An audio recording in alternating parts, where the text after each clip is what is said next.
আপনি দেখছেন বিনি পয়সায় বিনোদন। জনপ্রিয় অভিনেত্রী দিতিপ্রিয়া রায় রানী রাসমণি ধারাবাহিকে রানীমার চরিত্রে অভিনয় করে আকাশ ছোঁয়া খ্যাতি অর্জন করেছেন। এখনও তিনি দর্শকদের কাছে রানী রাসমণি নামেই পরিচিত। সদ্য জানা গিয়েছিল প্রেম করছেন অভিনেত্রী, আর এখন খবর এলো অন্তঃসত্ত্বা হয়েছেন দিতিপ্রিয়া।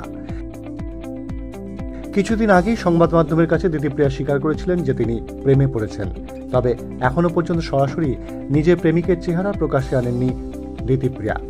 তবে কানাঘুষো খবর, অভিনেত্রীর প্রেমিক নাকি খেলাধুলার সঙ্গে যুক্ত। তবে সম্প্রতি একটি ছবি চারিদিকে হইচই ফেলে দিয়েছে, যে ছবিতে অন্তঃসত্ত্বা অবস্থায় দেখা যাচ্ছে দিতিপ্রিয়া রায়কে। সবুজ রঙের ড্রেস এবং গায়ে শাল জড়িয়ে গম্ভীর মুখে দাঁড়িয়ে রয়েছেন অভিনেত্রী। আসলে এটা দিতিপ্রিয়ার আগামী ছবি মোশন পোস্টার। এই ছবিতে অভিনেত্রী শ্রাবন্তী চ্যাটার্জির সঙ্গে যুগ্মভাবে অভিনয় করবেন দিতিপ্রিয়া।